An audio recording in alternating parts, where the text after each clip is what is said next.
Taylor. And I'm Amber. And this is Waking Up the Witch. We're your neighborhood witches. Each week, we talk about all things witchy and connect with other humans in a storytelling format about navigating life on this floating rock. We're two curious ladies trying to understand the human experience. But while we do that, we think it's important to honor the people that lived here before us and honor the cultures and traditions that we're being inspired by. This podcast is about waking up the witch, which means we are learning and growing every day. That being said, we are always open to feedback on how we can do better. The views and opinions of our guests don't necessarily reflect the views and opinions of Waking Up the Witch. Now, let's go, ghouls.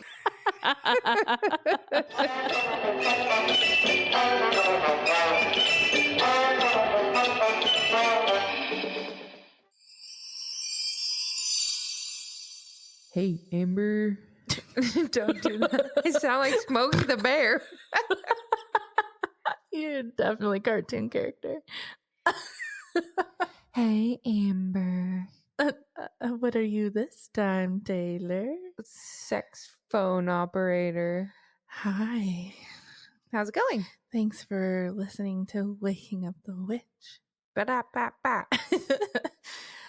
Good. So excited. It's a new week. Part three of Carly. In this episode, she really breaks down like all 12 signs and kind of their very digestible. Yeah, just like what they represent and the kind of energy, but also really talks about how we, each individual person, embodies all of these energies, which is really beautiful. And finding the balance with like the sign in opposition to yours. It was just great. And it's really user friendly, like beginner friendly. Yeah, it makes things feel very relatable and understandable. And that's just how Carly is, how she operates. So yeah. We're just going to let you hop into it. We don't have a lot more to say. We're recording these back to back. We'll start to update you more on kind of what's going on in our life whenever we get to our other episodes coming up this season. This season so far they're all my favorite. Oh my gosh. It's always to the date my favorite. Yeah. But I'm just loving every second of this. And we are booked out for like the next 2 months with guests. And we have lots of double recordings. Like we just have so many cool people that we get to talk to soon.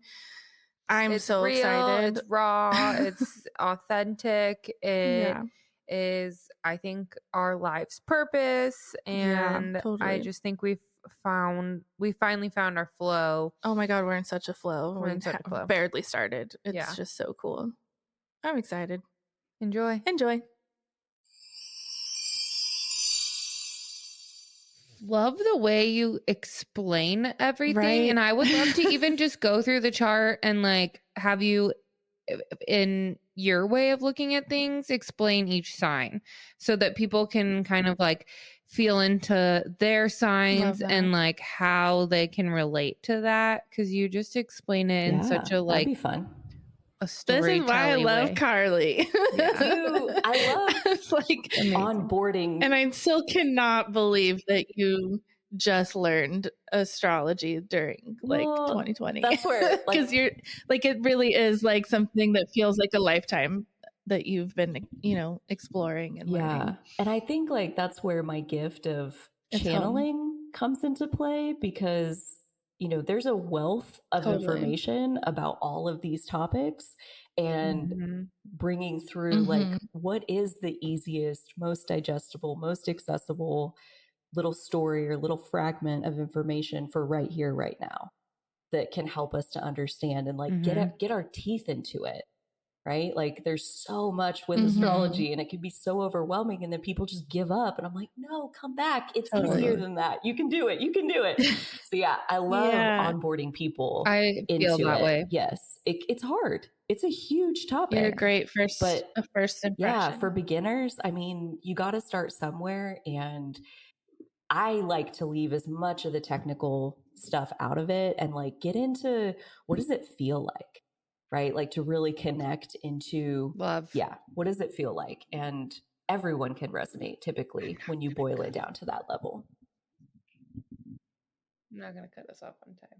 Okay. Let go. Okay, so if you have the time, I'd love to start from the top. I'm not going to cut us off. I'm just going to let it flow. We have to play with you. We just cannot not just play. So if you want to start, so Aries that we talked about, that is the beginning of the full cycle. And I'll just let you kind of go through them with you. So Aries is like the spark of new life. It's that very first sign of the zodiac. It's the beginning of all things. When I think about Aries, I think about there's an analogy that I heard in one of Stephen Forrest's books about the baby bird in the nest that's like squawking about how hungry it is. And like the baby bird is vulnerable and alerting everyone to its location, but like it has no other choice than to ask for what it needs. So like, I need this, I need this, I need this, I need this, I need this. And there's like an innocence. Hi, husband, I love you. Yeah. I mean, there's an innocence to Aries energy that like, it just needs what it needs. And like, we all have all 12 of the zodiac archetypes in our chart. So even if you don't have placements there, we all still contain Aries energy. So Aries is that part where we're aware of our own needs and willing to ask for it. We have the courage or maybe the innocence or, you know, not really thinking it all the way through the risk of like what could go wrong if we ask for what we need. We just, hey, I need that. And like, hey, there's like an impulsiveness to it.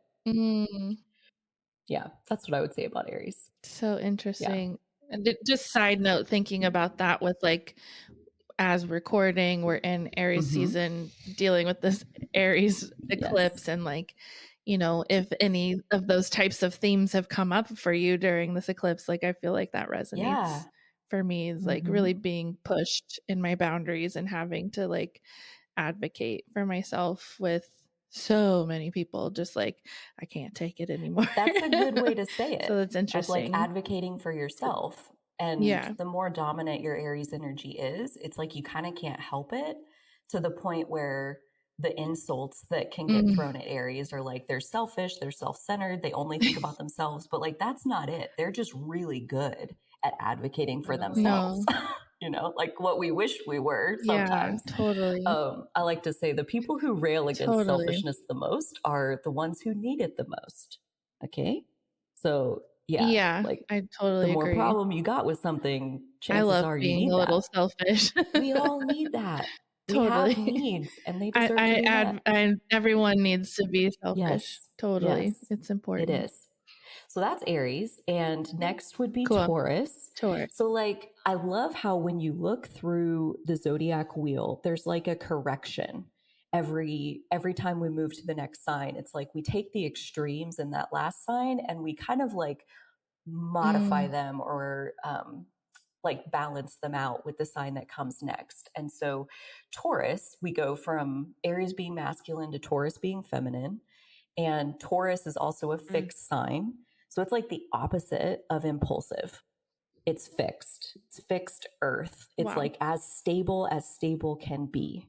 And you think about like, if you want a harvest, you're going to show up over and over and over. There's a lot of repetition involved in growing what it is that you're growing so that you have food to eat at the end of the day.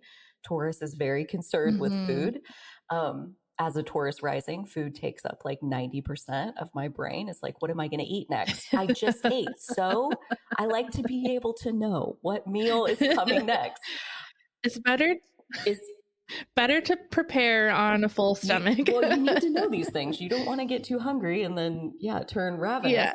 But yeah, Taurus is like that fixed consistency of staying the course, even if it takes 20, 30, 40, 50 years. Like, it's a very long-term, huge capacity for carrying and like being strong to carry whatever it is that needs to be carried to like have the harvest that you want.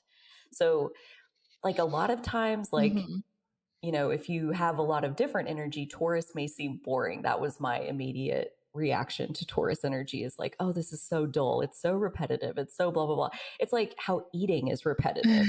Like, I got to do this multiple times a day, every single day, just so I could stay alive. But like, Taurus takes pleasure in tending to the physical needs of itself, of the earth. Yeah, pleasure's big. Yes, like very much about the pleasure of that. And if you tune into the now and like you're just, washing the lemon, you're just chopping the chicken so you can fry it in the, like there's a simpleness to it. It's slowing down. That can be really healing.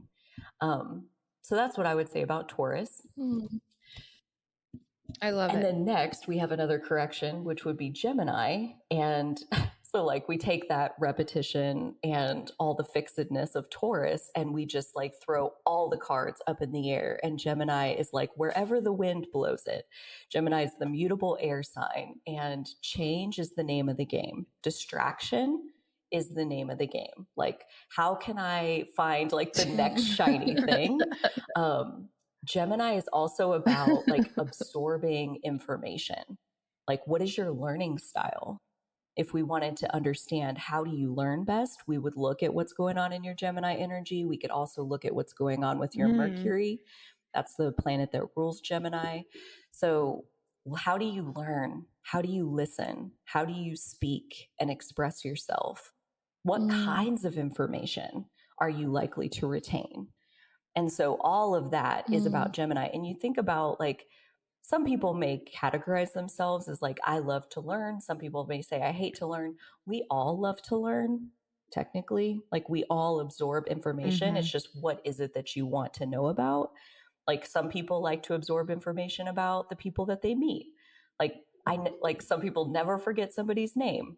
They know their kids' names. They know their dogs' names. They know the dog they had back in high school. Like that's the kind of information that they retain. Other people retain different kinds of information, like how astrology works, and like can't remember somebody's name to save their life. So like everybody learns and retains information differently. It's just a matter of what do you care about. But that's another fun thing that I love to do about the signs is like the insults, the way that the signs all get insulted. So like Gemini is flighty, flaky, two-faced, like they all get a bad rap in whatever way it is. But like Gemini is versatile. Gemini is the chameleon that can literally make a conversation with anybody, anywhere, anytime. Like heavy Gemini energy means that you can talk to anybody. You can learn about anything.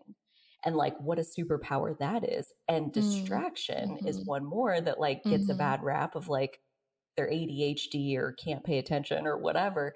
And it's like when you're on something that doesn't feel good, getting distracted is like the best possible thing for you. So like how distractible are you?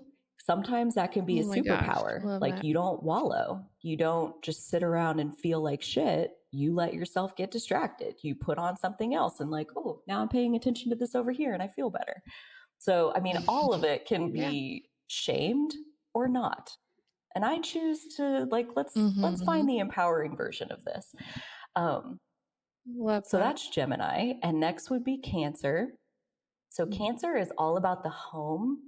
It's like you think about the animal that is associated with Cancer is the crab, and the crab like carries its home on its back. So like its home is always with it. When it gets like nervous or scared, it like retreats into its shell. So like when Cancer energy is overloaded, it wants to go home. Wants to go home and get in the safe, predictable, comfortable environment that it knows. And Cancer is a nurturer. So like, again, we go back to that correction that's happening every time we move forward a sign. Gemini is so distracted, so like all over the place, like the attention span is very short. Cancer, when it comes to those they love, the attention span is endless. It's like, I can pay attention for as long as you need me to. I'm here for you. And that's real. Like it's very impressive to me. Like that heavy Cancer energy, like the goal of Cancer energy is to keep your loved ones alive. And obviously they could all kind of go to the dark side or the light side. And so a lot of times like the shadow of Cancer can be overgiving.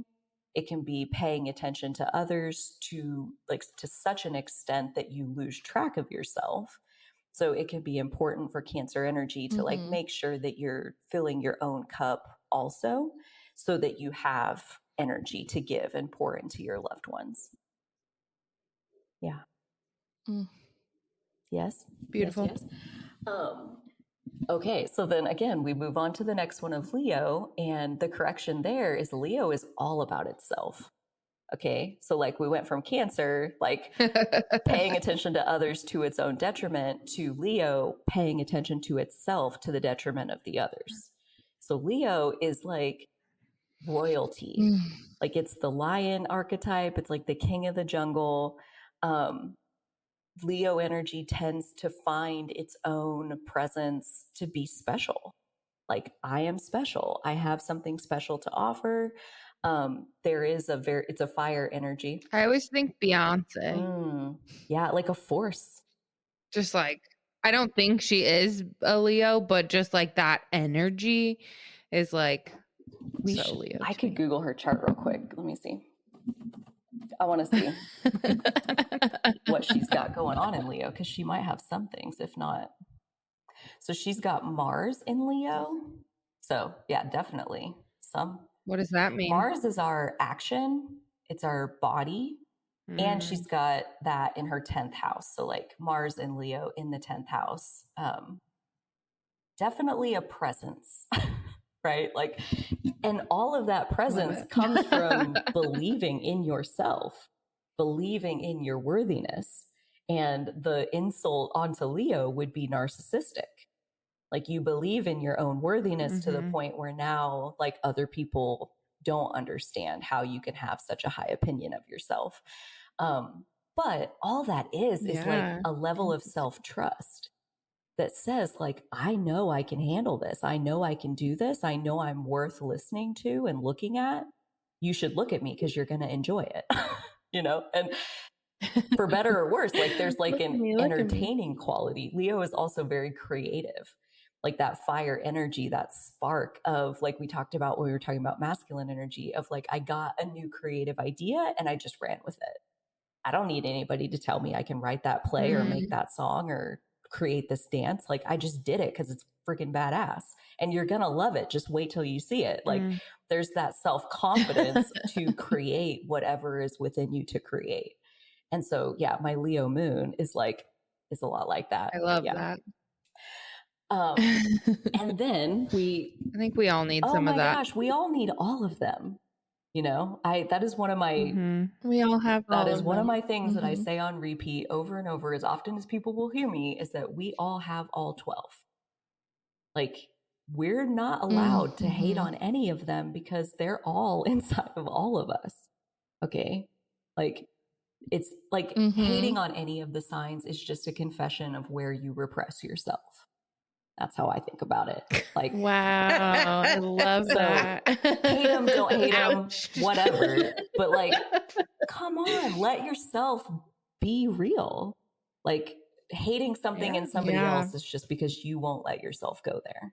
You know, they have more confidence than you'll give yourself. They have more of a home life than you'll give yourself. Like whatever the situation is.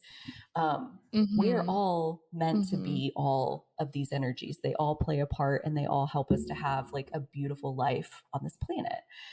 And so the next one would be Virgo. And so again, we're back on a feminine sign. We're back on that correction of like, okay, this is where we get to the 6th of the 12 zodiac signs. And with the sign of Virgo, we stop focusing on ourselves and our needs, and we start focusing on the community around us.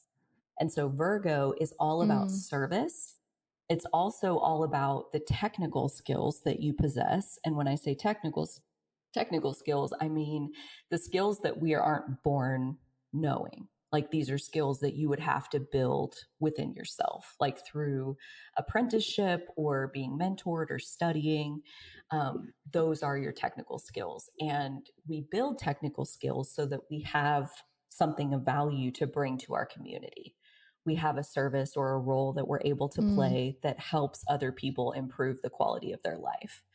And heavy Virgo energy means that you are often focusing on the question, how can I be of service? And so again, coming off of the Leo energy of like, I'm great. What am I going to create? How am I going to express myself? And then we go into Virgo and it's like, how am I going to serve? How are other people going to be made better, their lives made better by what it is that I'm able to offer? So it's still a very creative energy, a lot like Leo, but the focus is not self-expression. It's on improving the quality of life of the people around you.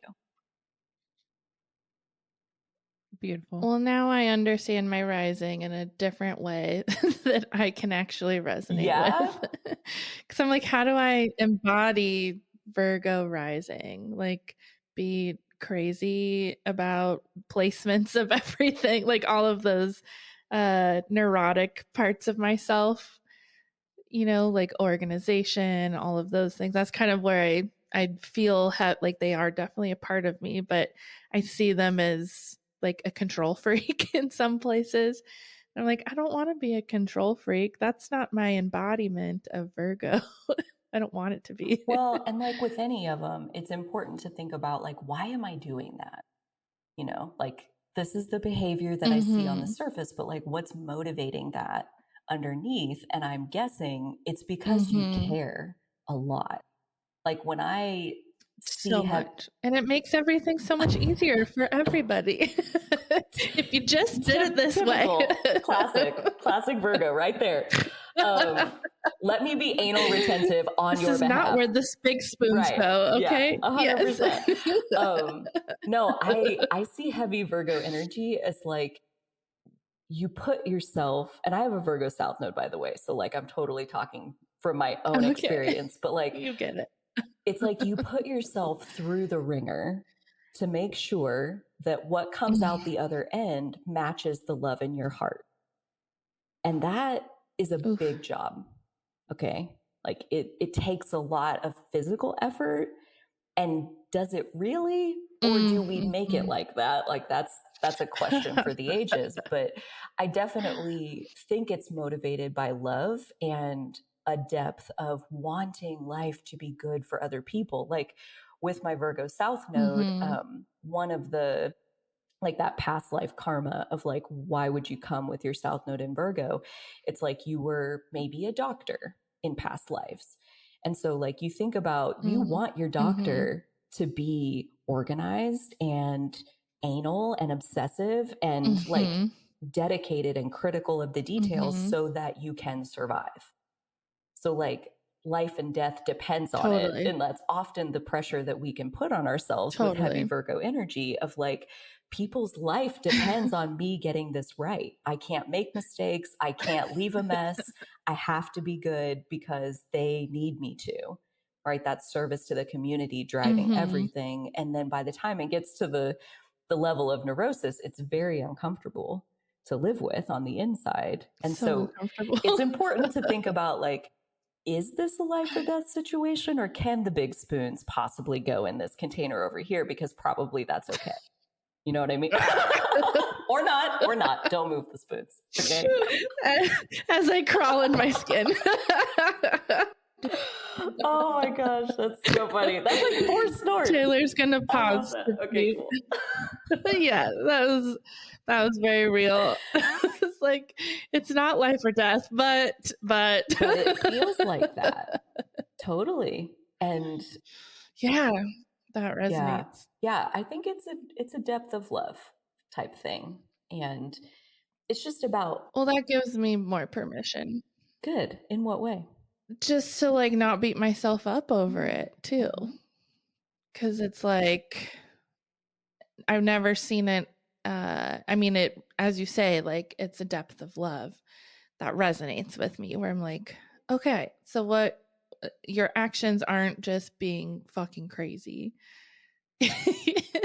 your actions and it really is like everything I do to that anal degree, it is for like this greater, bigger, beautiful thing, you know, and to benefit others. Like it is also something that it's going to benefit me too, which maybe is like that little bit of the flow in from the Leo, like having the spoons in this place. I know where I can find my spoon when I'm looking for it, but having things organized and nice and tidy like makes everything feel better for everyone too. Well, it expands your capacity for getting things done. Like you go back to like an operating room and a surgeon. Yeah. They don't have a pile of tools. They have like a very specific layout. They have names for things. They have roles and hierarchies of like who's going to do what. It is incredibly organized. And why? Because it lets them be efficient. And efficiency means better capacity for like doing more in less time, responding to more needs in less time. There's a reason. There's a reason for all of it. It's just a matter of like, again, being aware when it gets to the point of being physically uncomfortable for you. Do I need to be taking this seriously? Yeah, totally. Almost never.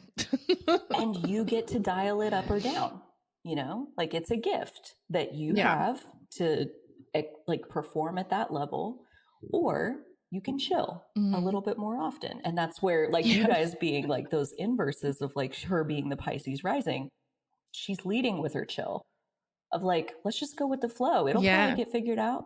It's fine, you know? And so like you guys like kind of balancing each other out in that way. I think that's great. You need that. You need somebody to reflect the opposite. Amazing. Yeah. So that's the first 6. Yeah, it works really great. We left off with Virgo. So next would be Libra. And Libra is, okay, so now we're into the second half of the zodiac. Like this is sign 7. This is the beginning of the second half of the wheel. And now we're getting into like the sister signs of all the 6 signs that came before. The sister signs are the ones that are always opposite each other. So like Libra is always opposite Aries. And Aries is that spark of new life that like drives us onto this plane. And Libra represents the other. Libra is about relationship. It's about partnership. So it could be like relationship with a romantic partner. It could be relationship with a business partner.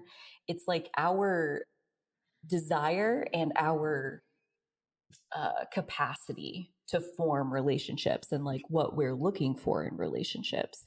And those relationships, like when you think about it, that's the part of us that we cannot become aware of without the reflection of another person. So like there's part of us that we know, and then we have a shadow side. And our shadow is like, you think about like before mirrors were invented, like the back of your neck. Like we can't see that. And so we need somebody else to reflect to us like what is going on in our shadow. And that is really the purpose of relationship, is to evolve through becoming more aware of who we really are. The person across from us is going to reflect to us who we really are, whether that's who we know ourselves to be or not. So yeah, good to have good, like right expectations about relationship.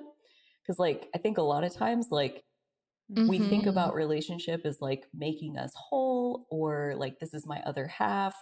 And I think about it more as like, you do have the option to become more whole through relationship, but that's because they're going to reflect to you more of who you are. Or your other half, they are reflecting the part of you that you don't yet see. It's not them being your other half. It's you becoming aware of your own other half. Cool. Becoming whole. So cool. Yeah. And so then we go into Scorpio, and Scorpio is, I try not to play favorites, but it's one of my favorite signs. It's so deep and complex, and I love complexity. It's so fun, never ending.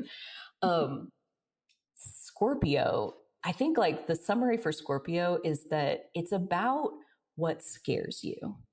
And so it's about fear. And with that, most people are scared of intimacy. So like sex, death, but yeah, like the things that scare you most. And that goes kind of off of the Libra side of like, what do we leave in our shadow? What is in our shadow? What's in our shadow is typically the part of ourselves that we can't cope with. Like it's beyond the capacity of our psyche to become aware of this part of ourselves, like our own mortality, for example, like facing the fact that like life is finite, or that we could lose someone we love, or that we could merge with another and then that comes to an end. So like these issues are very scorpionic. It's also where we talk about like merging resources with other people, like intimacy, like having sex with another or sharing resources, money with another. And again, all of that taking you deeper into your shadow, bringing you face to face with your fears. And I personally, I have the Scorpio descendant and Pluto in Scorpio, and I love it. That's like where I want to go. I want to swim down under the surface and like get in the parts where like it's really messy and hard and transformational. Like it's in that space where we have the capacity to like kill our own demons, so to speak, which is to say like reclaim our own power. Like when we're scared of something, it's holding our power. And when we will overcome that fear and no longer be scared of it, now we have the power back inside of ourselves. The thing no longer does. So I personally really love working with the shadow. When I sit with people in sessions, a lot of times like that's what we're doing is unpacking what's in their shadow. What are they scared of? And we do that as a way of like them becoming a more empowered version of themselves, giving that back to them. So cool. It is. Again, one of my favorites. I love a death and rebirth moment. Oh, yeah. That's the best. All the time. And if you put it off, like if we are like, oh no, I don't want to die. It's like, there's a stagnancy in that like, you know, I mentioned the sister signs, like Scorpio's sister sign is Taurus. And so that fixed earth sign of like same, consistent, stable. And on the Scorpio end, we have death and rebirth, like these cycles of change. And how willing are we to embrace that? It depends on how powerful we're willing to be. You know, like I think a lot of people put off change because they don't trust themselves to land on their feet on the other side. But you will. Yeah. We always will. We're much more resilient often than we give ourselves credit for. And so being willing to embrace the changes that need to happen, that's kind of what happens with eclipse season, like where we started. Like it kind of, you no longer have a choice. Like it comes to a head and like the change is happening whether you're embracing it or not. And so like, are you in the driver's seat or are you tied to the bumper of the car being dragged along? And hopefully you're in the driver's seat of like making the most of that situation. At least the passengers. 100%. Hopefully you're inside the car at a minimum. Like, I don't know if I'm driving, but I don't think I'm being dragged. Good. That's huge. Hopefully you made it into Love that. So yeah, Scorpio are like the depths. Like I think about it like a lake that looks really still and serene on the surface. But if you went swimming in it, it's like 1,000 meters deep. There's all these caves. There's these like hidden tunnels that you can go explore. Like you look on the surface and you see like almost nothing. And you're like, oh, okay, moving on. But if you dive in, you'll find so much in there. And like literally jewels of your power are waiting under those depths. So definitely spend time. I feel like that describes you, like first impressions with you. I think a lot of people are like, I don't know, she's not giving me a lot. And it's like, there's so much under there. I can totally see there's that. So much. Yeah. Yeah. Yeah. Dude. It's great. I take it as a compliment. I'm like, it is a compliment. Yeah. Scorpio is very, it's the fixed water sign. So like, it's very, like you think about pipes or the lake where like, it's right there, like contained. Self-contained energy. Scorpio is very private. Like I show you what I want you to see. And that is all. Yeah. So there's power in all the signs. Cool. And that's definitely Scorpio's ability to be like secretly strategic. You know, I let you in on what you need to know when you need to know it. And not all of us have that ability. What? Yeah. Yeah. What do people not like? So we've kind of like, what's their bad rap?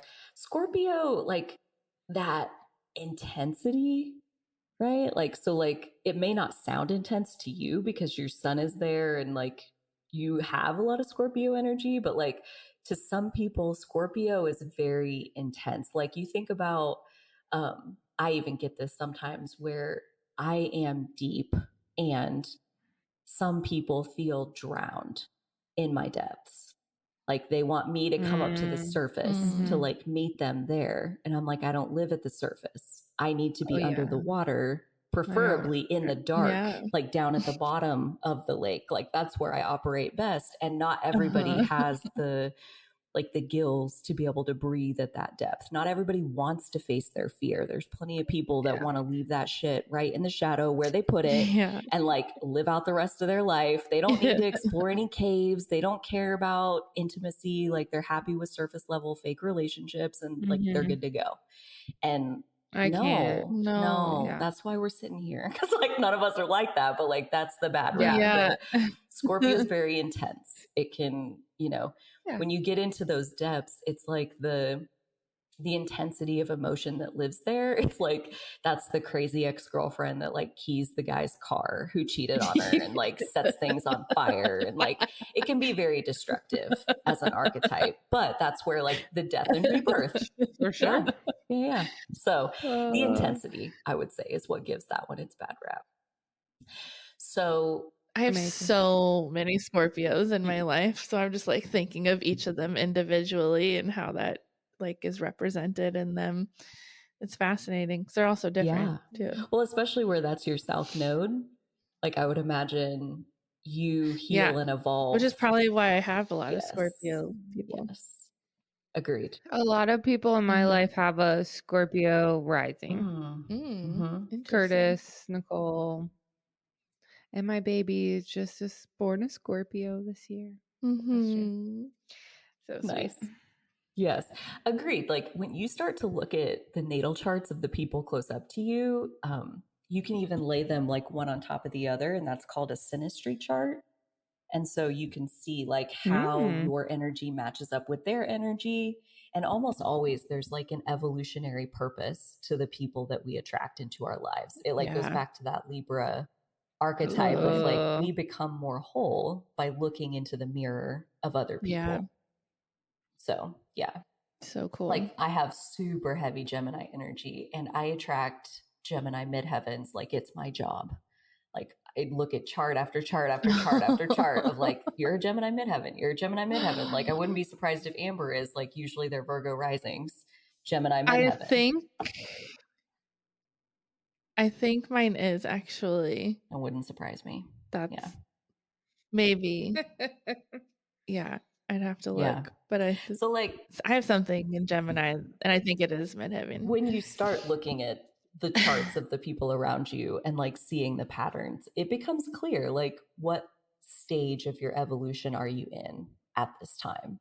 You know, like which of your gifts are you trying to unlock and you move forward and you accepting more of that inside of yourself. Like all those Gemini midheavens, I'm always like, you have a message, you need to use your voice, like trust the message that's flowing through you. You're a channel.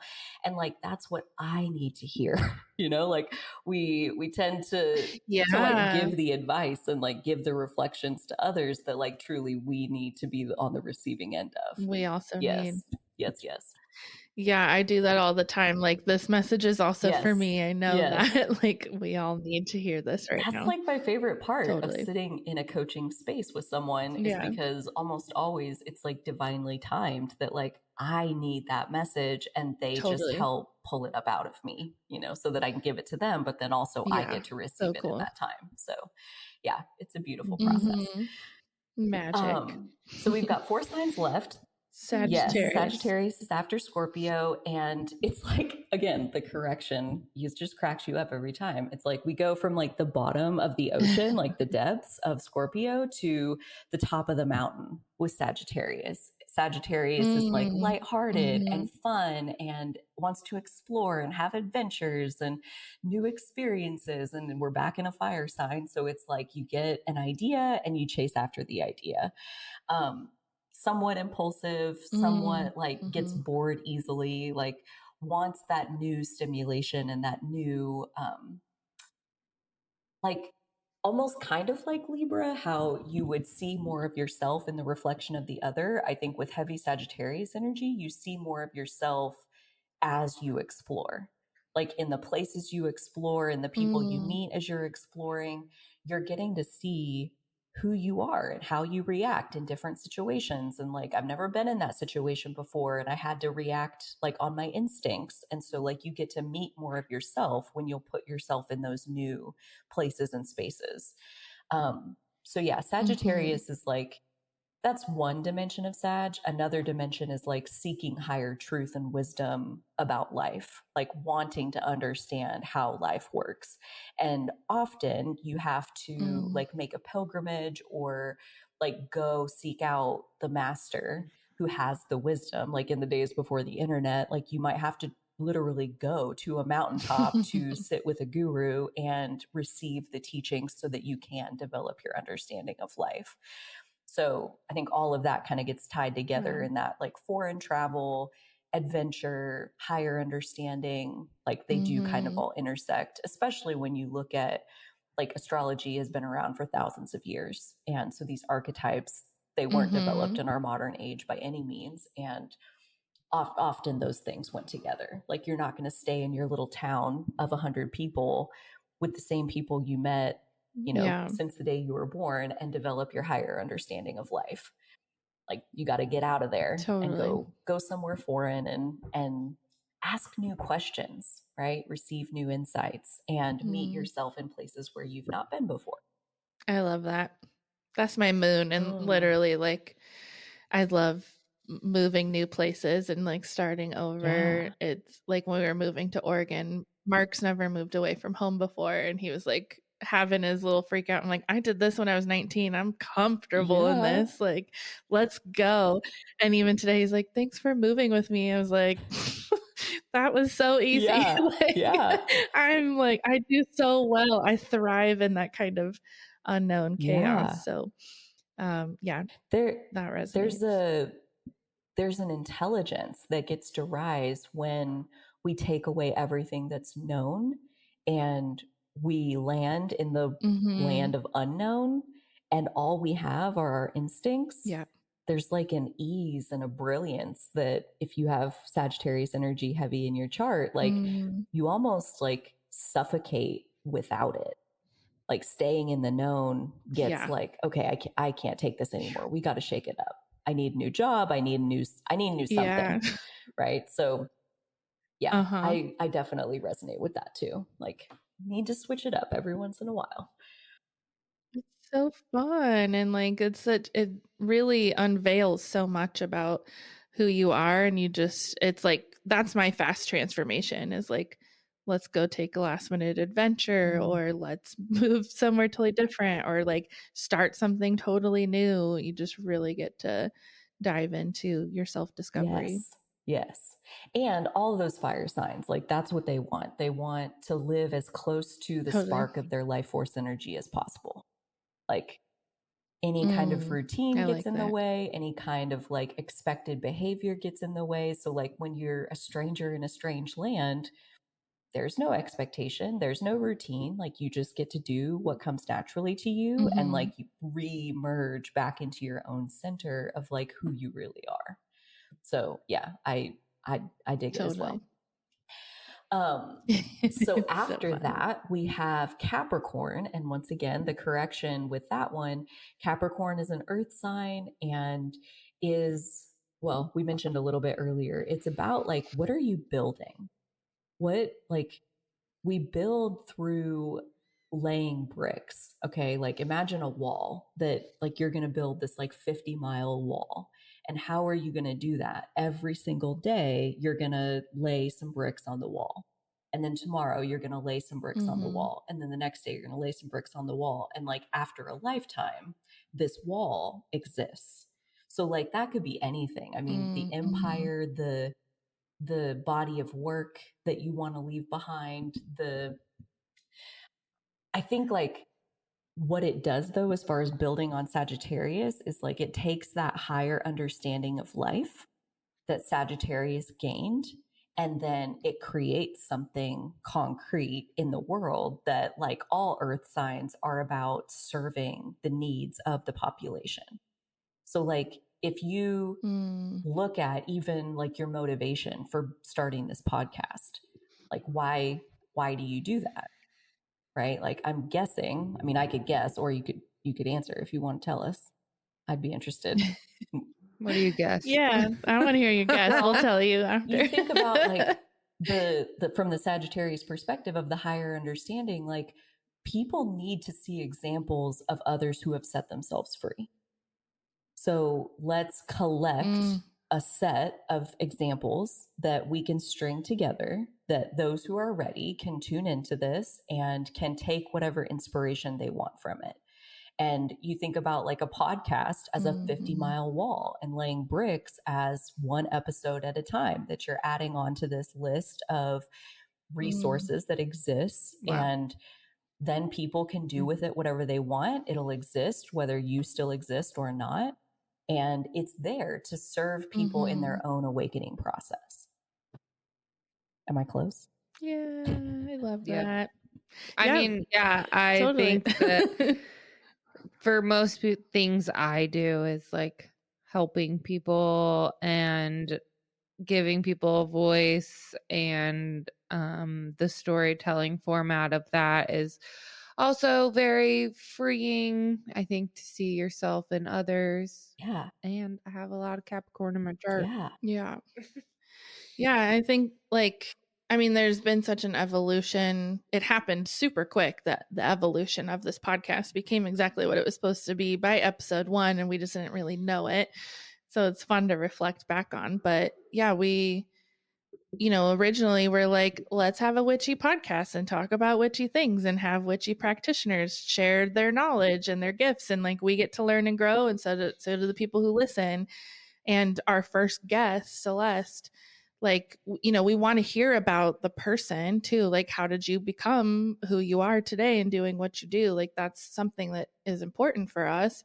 And like, she spent some good time talking about her story and all the things that she'd been through. And we were just like, wow, that's so fascinating and interesting. And it was super vulnerable and magical. And like, there were moments of like, yep, me too. Like, that was also part of my story. Me too. And like, so we kind of really loved that. And by our second guest, which was an amazing episode, but it really was that focus of like, you have this niche thing, and it, we're like, let's hear who you are and how you became what you were. And then the whole podcast episode was like breaking down the witchy thing that she knew about, which was so valuable in its own. But it was like, but we want to know, like, just kind of grasping, like, but who are you? And like, we've realized like, oh my God, we really love the who are you part is, just as much, if not more than like, here, let's talk about this witchy thing. And we all have our own quote unquote awakening or like moment to step into spirituality or not. And we've had lots of people who aren't even witchy at all sharing their story. And it's like, to hear how people feel after sharing their story, like oftentimes it's a very like vulnerable hangover, like healing. They kind of want to throw up, but it's above all else, it's like, wow, I've never had the opportunity to really like sit down and say, this is who I am. And that's become so valuable because the person on the other side of the microphone gets to share their story. And this may be the only time, or, hopefully it inspires them to like own their story and share it more with the world. But then the listener and ourselves, we get to like see ourselves in all the people that we talk to. And so it is this greater, bigger thing for the collective where it's like, we don't feel so alone in our stories and what we've experienced, because some of them are hard and dark and fucked up. And to like hear that other people have had fucked up shit happen or beautiful things happen, like whatever it is, we just don't feel alone in our experiences because we are so connected to each other. I love that. I love that so much. And a lot like what we talked about with Virgo of like, why do you Why do you take it so seriously? Why are you so into the details and efficiency and organization? Like with and it's because there's a depth of love behind it. And same with Capricorn, the sister sign is Cancer. So why do you take the time to spend all this energy to build this structure? Because you care about people feeling loved. And like you said, like feeling not alone. So I love that side of it, the connection between Cancer, Capricorn. Like typically, like the structure that we build, it's an outlet for the love that we feel. So it's not about just like who can build the biggest monument or whatever. It's like, what truly matters to you? What love do you want to solidify into the world so that it exists apart from you? And so that's one piece. The other piece that I thought of while you were talking is like how you said I love that. It evolved itself. Like it kind of became what it needed to be, like all by itself. Capricorn is all about like the vision of like, you know, there are other signs that would more quickly be called like the visionary sign. I think of Capricorn as the visionary because it's about like what mountaintop are you aiming for? And like in this case, you said like we want to have a witchy podcast. And so that's the mountaintop we're aiming for. And now we start climbing towards this mountaintop. And as you go, the joy is in the journey. Like it's a resourceful sign. It's like taking what is given to you and being like, oh, wow, that's different than what we thought. We didn't even know to ask for that, but like, here it is. And like, let's put that in there. I really like the story about how they woke up and how they became who they are. So like using the resources that are available while you head in the direction that you originally set out to head in. That's one of the most beautiful things about Capricorn. And one of the pieces of feedback that I hear about people who have a dream and they're not doing it yet. They're like, I don't know how to do it. It's like, start climbing, start where you are and like one foot in front of the other, because the actual process is going to reveal itself in the upward movement as you go towards that top of the mountain. It's not about like, oh, I have turn by turn directions of like exactly how to get up there. You don't need to know that. You just need to start. Usually don't. Exactly. It's not going to be what you think it is. It has a life force of its own. Never. So just get started and let it reveal itself and trust that the love that you have that's creating the vision in the first place, that's going to be part of it. But probably there's also resources that you don't even know to count on that are also going to get baked into it as you go. So yeah, start from where you are. And most people have a dream. And I'm thinking of some kind. Yeah. Like going back to why we did the podcast and the Scorpio thing is like going really, really deep. Like the more vulnerable and like shadowy and like intense and dark the episode, the like better I think it came out. Totally. Usually. Well, it's like, that's why we love the vulnerability. Like, and that's the authenticity. It's the being real. Like we want to actually know who the fuck you are. Like, and we want to give you the space to like learn who the fuck you are. And like, there's been so many times where people are like, great, now I have like this whole life change because of talking to you on your podcast. Now I have to go and like change everything because I can see myself now. And I know that where I'm at is not where I'm supposed to be. And so it's kind of cool just to see like this ripple. What a it's gift. Like we just got to hang out and now you're like going and stepping more authentically into yourself. And that's fucking cool. Yeah. Well, you guys create a very safe place to do that. And so I love, we really want that. Love the quote, manifestation happens at the speed of safety. And so you guys giving a container, I love that little synchronized, we do that a lot. Giving this container of like spending time being safe and like opening up and like letting more of what's in there come out. Like once you see it, you can't unsee it. So you don't have to feel safe all day, every day for a little pocket of safety, like what you're offering to, be life-changing. I can totally believe that. Thanks for holding that mirror up for us. No, you guys hold the mirror and I'm happy to do a little bit of reflecting back to you. I was telling somebody this morning about like last time, I mean, I shared things that I've never talked about publicly. I have over 600 videos on YouTube and I've never told some of those stories that were on that episode. So I mean, that's a testament to the safe space that you created for me to be able to open up and share that. So yeah, I think you're doing. I love that you did. Love it. Love it. Okay. So we have 2 signs left. We're on the home stretch. So we have Aquarius, and Aquarius comes after Capricorn. So like, I think of these two as Capricorn being more like the tradition of like wanting to establish something that will stand the test of time. Okay. And then Aquarius is like, how do I break apart the establishment that's no longer working? Love. Okay. Like the status quo is suffocating me and not allowing me to be everything that I was born to be. So let me figure out how to find a loophole. Let me figure out how to like completely leave the establishment behind and like go build something completely different. Like a lot of times Aquarius can be labeled as loners or standoffish or like, you know, just kind of outside of convention, marching to the beat of their own drum, if you will. But what it is like an allergic reaction to conforming for the sake of conforming. Like Aquarius is a... Wow, if that's not... That's not what? Spot on. It is? If that's not spot on, my husband. Oh, yeah, good. I'm like, yeah. Like, because I think that like they come off as misunderstood a lot. So then it's like I kind of have a hard time understanding how the label of that sign. Yeah. Well, the whole point is that they're unique. Aquarius is where like our individuality lives. And so you think about it, like we are 8 billion individuals. And if you're understandable, you're not living in your individuality. Period.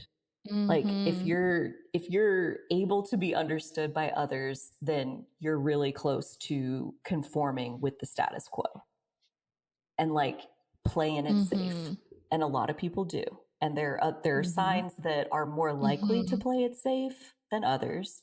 But Aquarius is one of the ones where like if you have heavy Aquarian energy, again, it's like literally an allergic reaction. Like it'll take your breath away, make you sick to have to play the game of like fitting in and being part of a big established organization or community or whatever it is. The other side of Aquarius energy is that it represents our social conditioning. So like how what I like to call the cult of childhood, where every single one of us got brainwashed as soon as we got here to be like the ones that were here before us. Like, even if it was just your family, it was your church, it was your school, it was your community, it was your grandparents, like they all taught you how to be. And so we all have social conditioning that is our programming of like how we were taught to be. And that is at work inside every individual. And to be your authentic, individual, unique self, what you're up against is your social conditioning, is your programming. Like a lot of people tell me like being authentic is so hard. Right. Of course it is, because every single person got brainwashed when they got here to be a certain way. And until you realize and become aware of like, how were you programmed? It's almost impossible to even see those things of like, wait, isn't everybody like this? You know, like, isn't that just normal? It was normal in your family, and normal is just what your programming was. And once you see like, what is your definition of what's normal? That's basically you looking at your social conditioning. And then you get to decide like which parts of this serves me. Like, I love that. I think it's great that I have that. And I'm so glad I got it when I first got here. It's serving me. Great. Keep it. And then other pieces like, wait, you're telling me I don't have to have a killer work ethic. I don't have to keep my promises. I don't have to like, I mean, you can unravel any rules of society. Like if it goes against your individuality, then it can be taken apart. And so that's where Aquarius is kind of a scary sign for a lot of people, because you can't control them.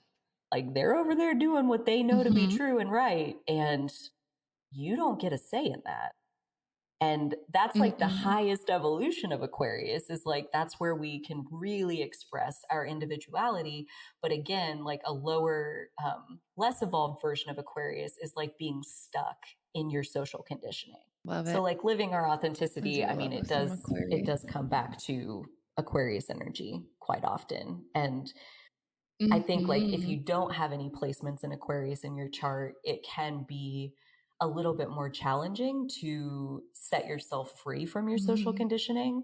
And if you do have placements in Aquarius in your chart, that can be a great place to start, as far as like starting to build some momentum around even becoming aware of like what is working for you out of your programming, and what would you rather deprogram and reprogram. Just like when somebody comes out of a cult, there are cult deprogrammers.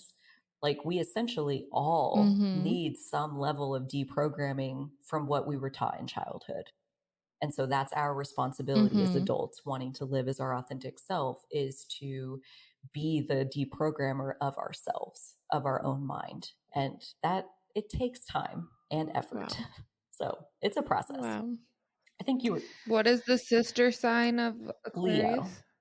So again, like that royalty, I am right, I am good, I am worth looking at, I am worth listening to, like trusting yourself, having confidence in yourself. Like, I mean, by the time you get into like some momentum with your individuality, like there's really no stopping you at that point, especially for Aquarius suns.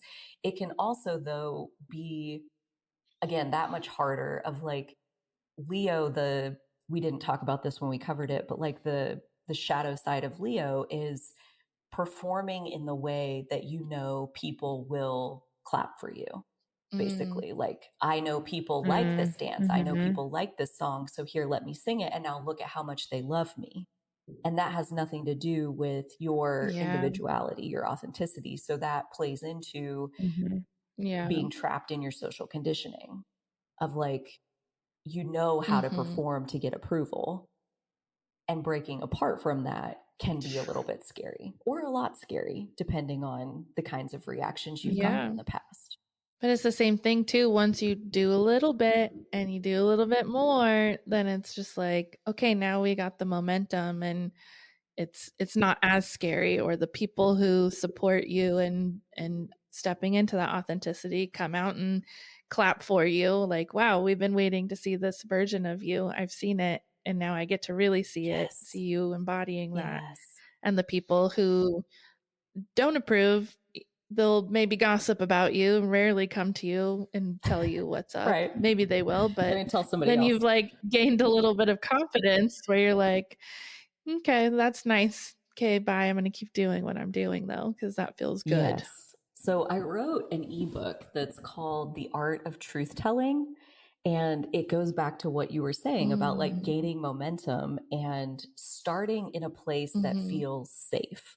Like I have like a 5-stage process of like telling a hard truth. And the first step is not to tell the truth. The second step is not to tell the truth. The third step is not to tell the truth. Like there's so much that goes into making ourselves safe first, and like getting that momentum going within ourselves first, before we take that truth and like air it to whoever it is that we need to tell. So yeah, that wanted to come through there.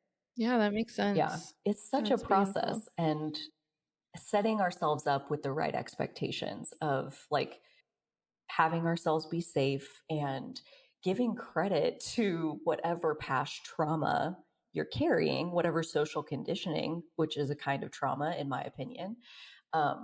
It leaves an imprint on your being. And so giving credit to that it is going to be an obstacle, if you will, to being your authentic self. So like if you resonate with like, it is hard to be myself and it's harder around some people than others, like that's what you want to start paying attention to, is like, where is it easier? Where do you feel safer to open up more? Like the conversation we had about you guys provided a very safe container, and I was able to open up more than I usually do. And that helps me tell even more of my truth. And so getting momentum going in safe places helps you then to charge through and try to make headway in a place where they don't want their status quo broken. Status quo is the status quo for a reason. And so Aquarians, again, like get a bad rap as far as like, if like, you know, going against the old saying, like, if it ain't broke, don't fix it. And they're like, it's not necessarily broken, but it doesn't work for me. So I'm going to blow it up and I'm going to make something different. And I decided. So there you go. And so, yeah, like not always the most popular energy with others, but critically important if you want to be your authentic self. So the last sign, sign number 12, is Pisces, the sister sign to Virgo. And just like Aries is like the beginning, that spark of life, Pisces is the end. Pisces is the place where we reemerge with the divine, where Pisces has like a little bit of all of the zodiac archetypes within Pisces. It's like a culmination of the all. It's the part where, like, you think about, like, we're not a drop in the ocean, we're the ocean in a drop. Like, that's a very Piscean concept of like, we're all an extension of source energy and we're all going back to source energy when we're done here. So Pisces is that part that represents transcendence of the physical form. Like, what's going on in the 3D is just part of reality. And beyond the 3D, there is like the part of reality that's happening outside of time and space, like the fifth dimension, or like just the concept of God in general, where you can like meditate or sometimes take substances or whatever and like get outside of time and space and open yourself up to an expanded consciousness. And that's like a Piscean concept of like, think about it, like we are all connected, like the interconnectedness of the all. Like when well, a perfect example is like metta meditation, this idea of like a loving kindness meditation where you can go into a space where you wrap yourself in love and then you send love to like your household, and then you send love to your neighborhood, and then you send love to your town and your state and your country and your continent and your world and your solar system and this galaxy and all the galaxies, and you just expand it, expand it, expand it, expand it. Like we can connect with whatever we're willing to connect with. And the third dimension, like the physical details of like, I'm Carly, I have blue eyes, I have brown hair. That's just such a small part of who we really are. I personally believe that we are each an extension of God itself. And so Pisces is that place where we can, in physical form, reemerge with our God self. We can take back into ourselves that power of being the creator, of focusing our energy in this physical dimension and creating it the way that we want it to be. And that doesn't necessarily happen in the third dimension. It does happen more in a fifth dimension, imaginal type place, but we have the power to create whatever we want. And Pisces and love are kind of synonyms for each other. And I feel like God and love are also synonyms for each other. So it's a place where like all of it kind of blends back into one thing. Like if you've ever heard the saying, like, you are another me, I am another you. Like we're all the same. Like you're actually in the universe by yourself because we're all one. So that's a lot of like really out there. It's like that Beatles song. Which Beatles song? I don't. So It's, I am you and you are me and we are all together. That's a very Piscean song. That's perfect. Yeah. So a Pisces living in like low vibrations, like how does that show up? I don't know any Pisces that I feel like represent anything you just said. Okay, so the shadow of Pisces is the victim complex. It's feeling completely powerless. I definitely know that. Okay, yeah. So before we know ourselves to be God, we feel very attacked and alone in this universe because nobody is on our side. Nobody is helping us. Nobody is supporting us to our satisfaction, right? Even if they do, it's like not enough. And so that victim martyr place of no matter what I do, it's never enough. It's like the pain of Pisces is the realization that like we are separate from God in these physical bodies. We're separated by the physical body. Like only a fragment of our soul can come into this body. And so there's like a detached, wanting to go home, feeling out of place kind of vibe that, I mean, I definitely get it. But at the same time, like, you're also God.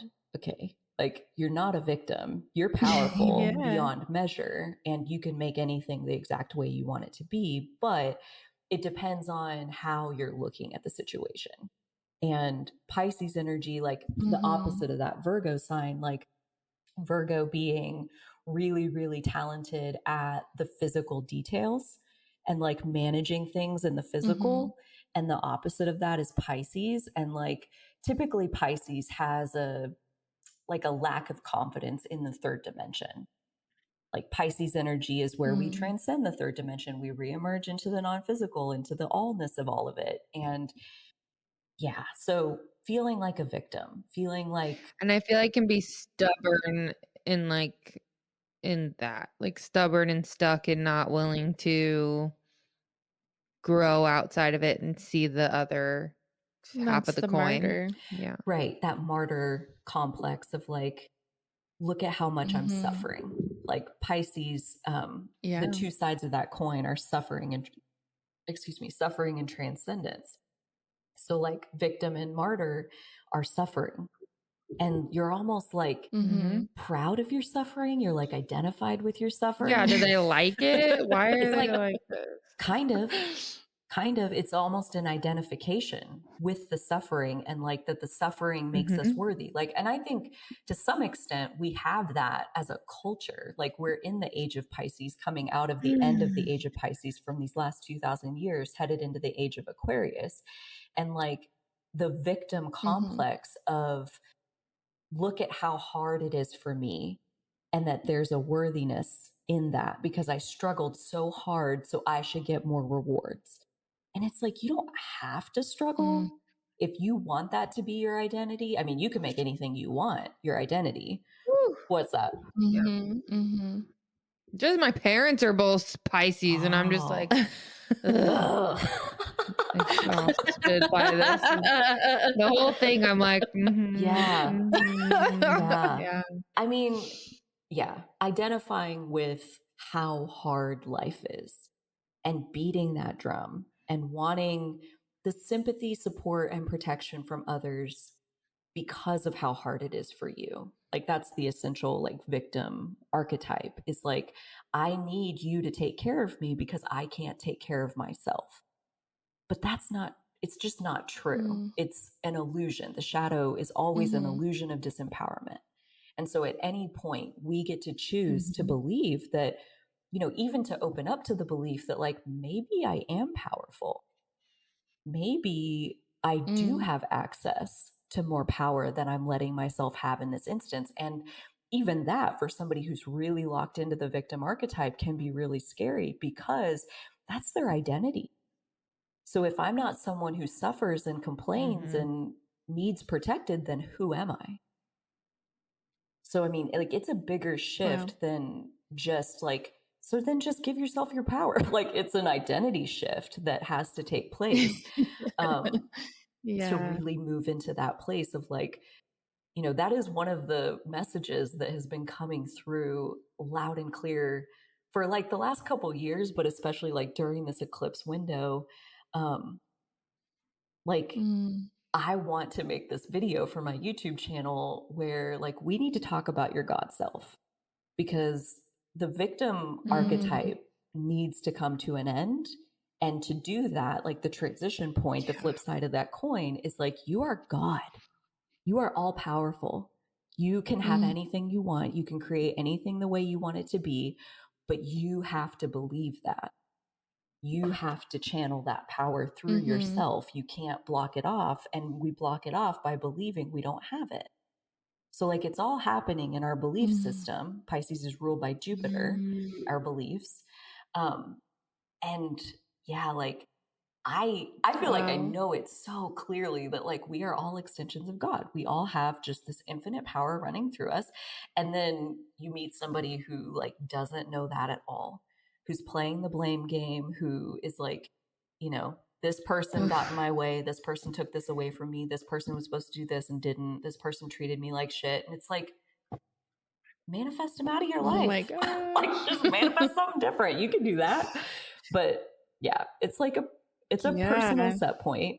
Well, and I think a lot of, I've heard this is true for water signs in general, but especially like Pisces, because they are also like the dreamer energy. It's that escaping from the 3D that you're talking about, is they can find themselves becoming addicts to substances too, because it's like, get me out of this place. And it is that like the pain of the victim of like, I can't change this. So then I'll just escape it. Like I heard a quote that I really loved, because I've dealt with substance addiction myself. And it was like, people aren't addicted to drugs and alcohol. They're addicted to escaping from reality. So you know, that gives me like the wiggle chills. It's that again, like powerful. Like, is it the substance that you're addicted to? Well, it's taking that power back too, like just having that realization. And you're like, oh, it's not actually the alcohol or the drugs. It's my reality, like, that I've given my power away. I can't cope with this. And I think that's what makes it so hard to like quit those substances, is like, you want to give up the substance because, I shouldn't drink or I shouldn't do these drugs or whatever it is. And it's like, well, but that's the medicine that's treating the symptom of not feeling like you can cope in your reality. So like before you can let go of the substances, you need to change your reality so that it's something that you enjoy living and don't need to escape from. And then the substance falls off like a scab on a wound that's healed. Like that's my own personal experience with my substance issues. Is like when you don't need it anymore because you love your life, it'll stop you. You don't need to stop it. It's only there because like you need the support because you're living a life that you don't enjoy. The crutch. Yes. Oh, that makes me want to cry. I'm proud of you for discovering that and changing your life. And again, I think that's what and it's like coming back to Chiron too, is like you have healed your wound and like you weren't living your authenticity, and you started to do that, started to change your life and came back into your reality and started to enjoy your reality. Therefore, now you get to help others in doing the same. So I'm proud of you and congratulations for, seeing your battles and being courageous enough to change what was upsetting for you. And that was not knowing who you were or honoring who you were. And it honestly goes back a lot to like leaving behind the pieces of my social programming that were driving my identity. Like, work ethic, for example, like hard work is the most important thing. And like, here I am being a workaholic and coming home and getting drunk every night and smoking a bowl every morning just so I can get myself to go to work in the first place. So like, while I'm working like that, like it was like just the substances were never even enough. It was like almost enough to be able to cope with this life that I'm forcing myself to live. And so I had to first like leave behind the workaholic tendencies. And it was like 2 years after that, like just one day I was like, I don't even want beer. I don't even want to drink. And then it was like a couple years after that it was like, I don't even want to smoke. Like, I just don't want it. And at this point, like, I mean, it's been over a year since I stopped drinking and it's been almost 2 months since I stopped smoking. And all of that was like the result of a lifestyle change first, not the shame of like, I shouldn't be doing these things. That doesn't make anybody stop anything. We can't shame ourselves into changing. We need to deal with the underlying issue of like, what is making it so you can't live your life? What's not working here? And so starting by giving our power back to ourselves to like, if it doesn't work for you, then change it. We're not a victim. You're powerful. You're the creator. And so you can make it however you want it to be. And you've created this miserable life. You can create a beautiful 100%. One too. You know, and it is a process. Like I said, like that was over several years of deconditioning, and even several years of deconditioning before that, you know, so like it takes time, and it helps to have support for people to hold space for you while you give yourself back your power. Like that's basically the work that I do now, is to sit in sessions and group programs. Yeah, I was going to say this feels like a perfect transition to like, what do you do and how can people work with you and what does that look like? Because you found your medicine, and how do you give it back to others? So I do one-on-one sessions, and I do like a specific session that is specifically for North Node, South Node, like understanding your evolutionary journey. So like on my booking site, you can do like a base natal chart reading, and we can kind of start at the beginning, or we can dive into your North Node, South Node journey specifically. One of my favorite things, though, is to do the group work that I do. So I have two different options there, where one is like a 4-week mini program that like every 4 weeks it turns over. So like we're in one right now to walk us through the eclipse season. The one that starts on April 26th is called the Worthiness Habit. And we'll spend 4 weeks going through making your worthiness a habit in your life, like making it your default setting. And so that's a group program where we get to like, kind of like what you were saying of like, you're not alone in these things that you're dealing with. Like the things that are holding you back are the things that hold us all back almost all the time. Like maybe your details are a little bit unique, but the underlying themes are so relatable. And so doing that healing work in a group setting, I feel like is just a fast track to giving yourself your empowerment, because it also delivers the medicine of you are not alone in this. And so those happen on Fridays. And then on Saturdays, I host a Sacred Circle, where it's more of an open conversation. Are these virtual? Yes. Everything I do is over Zoom, because I live in the middle of nowhere, Kansas. So connect with people all over the world through Zoom. And yeah, the Friday program and the Sacred Circle on Saturday are a powerful combo, because Fridays we like unearth, we go digging in our depths and in our shadows to like put our power back in ourselves.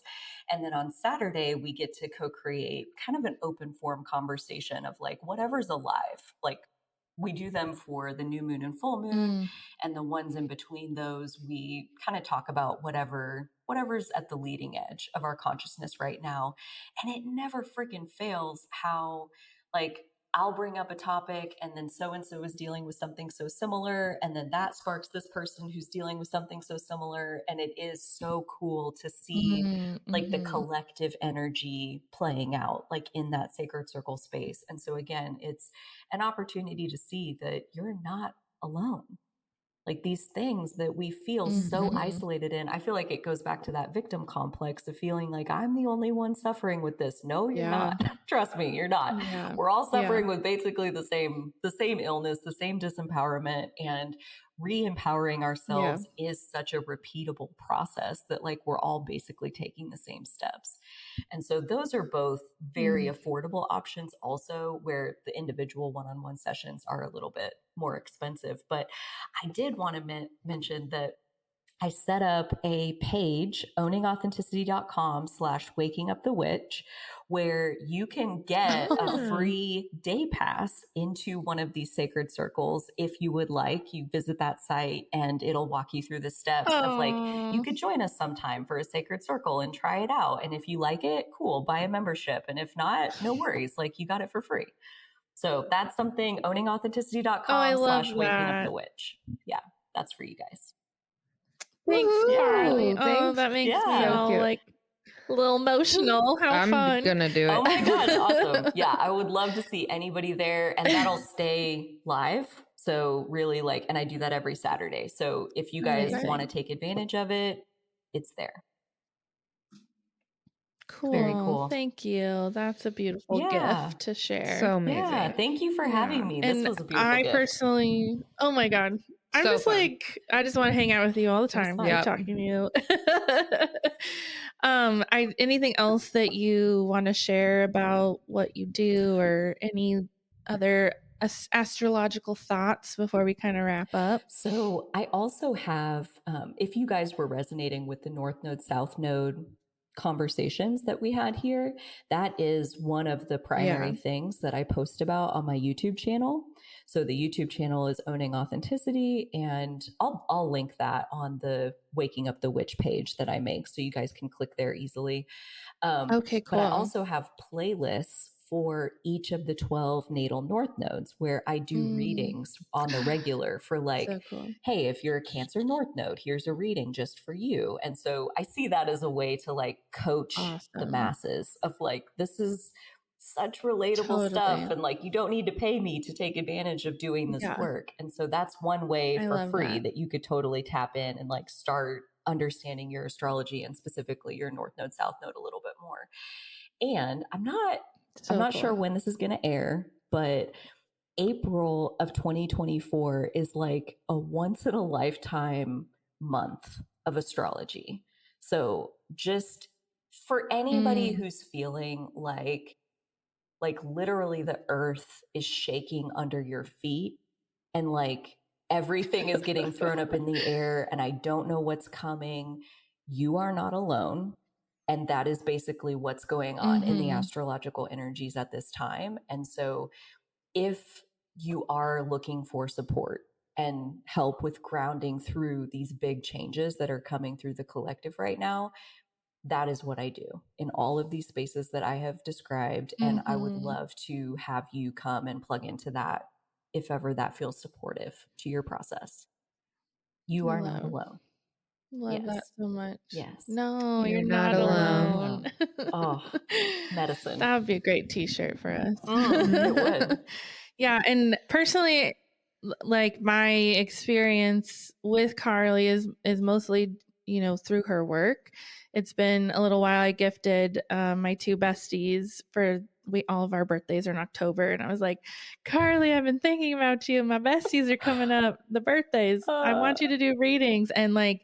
And then I also got to get a reading, and the three of us all just had like such transformational experiences with you, where it's like you are a stranger hanging out with us and telling me exactly who I am. And I've never felt so seen before. So, I just want to tell you that. And also for the listener, like Carly is magic wonder, which is why like we're still talking to her now, all these, 2 hours later, and a second round, like back to back. Like we just can't get enough of Carly. She's amazing and beautiful, and her soul and energy and, all of that. So I highly encourage and recommend connecting with her. And we haven't even like scratched the surface of what she has to offer and the magic that flows through her.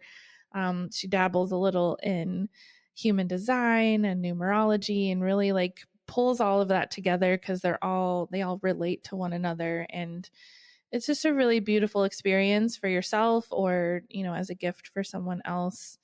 Just connect with her if you've enjoyed this time with her. She really has such magic to offer. And I just needed to brag on you for a little bit because I adore you and your words are so powerful. And yeah, I could listen to you talk for I know. And most people annoy me, so that's my compliment then, isn't it? Well, I do realize too. Oh, sorry. I realized after we cut our call with you last time that we didn't get a chance to ask you our questions that we ask our guests. And so I want to make sure that we get to do that here before we sign off with you as well. Also, do you have a deck that you would like to pull from? Because we usually pull a card at the end. I do. If you want me to go grab it. Do you have a second? I can go grab one? Yeah. Yes? Sure. Okay. Yeah. Yes. Yeah. Yep. Amazing. So it's the butterfly card. And this deck is the Animal Spirit, the Wild Unknown Animal Spirit by Kim Kranz.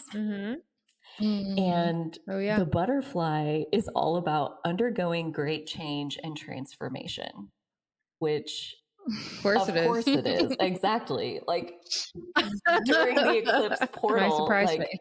Who's surprised by this? Nobody. No Yeah, one. just a quick paragraph about it. The energy of the butterfly is with us during periods of transition. Since air is the element of the heart, this change usually involves relationships, or if you love your job, perhaps your career. Since transition is accompanied by some amount of discomfort, be extra patient and kind during this time, especially if the butterfly is you. Let solid friends and activities support you like a cocoon. Committing to one daily routine, a meal, a practice, or a prayer done at the same place and time will do wonders for lifting a butterfly's spirit. Yeah. Mm-hmm. Yeah. Oh. Yeah. Basically, that's what we're doing here is going through huge transition. Perfect medicine. Yeah. That's perfect. Love it. Yeah, that's totally perfect. It took forever to come out, and then it butterfly. flipped over, and I was like, oh, yeah, of course, there you are. Yeah. Yeah.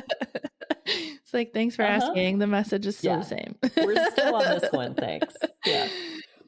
Which I love that. Thank you for pulling that card for all of us. I think we all needed that for sure.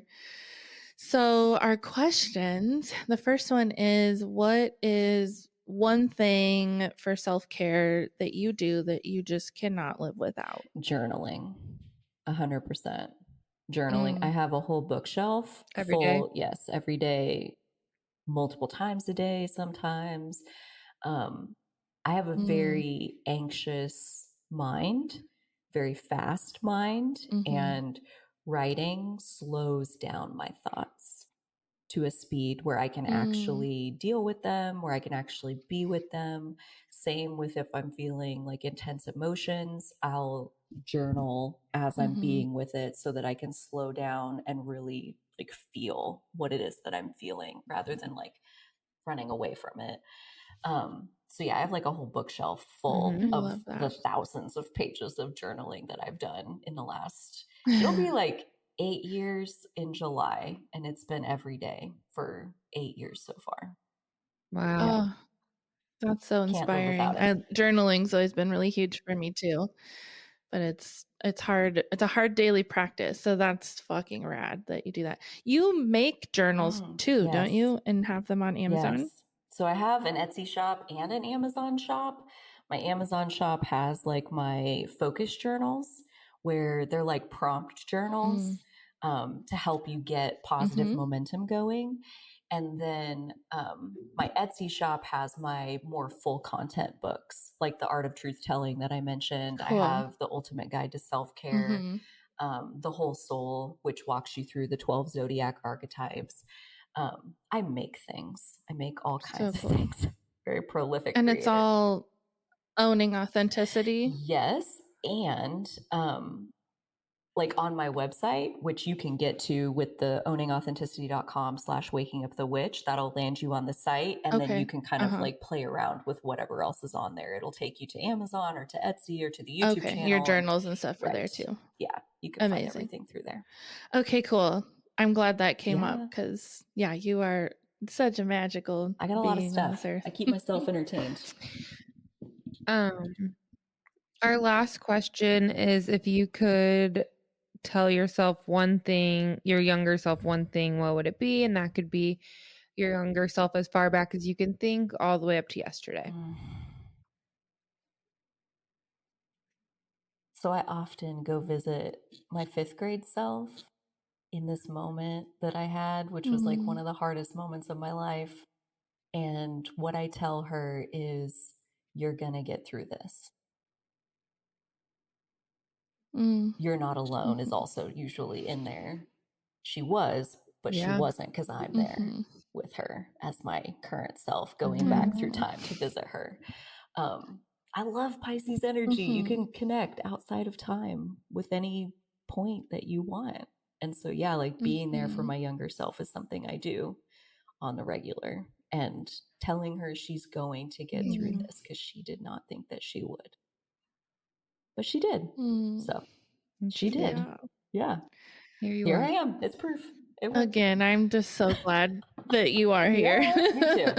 I know I said that last time, but I really, really am so glad that you are here today and that we get to be in this little container together and share it with whoever it lands with.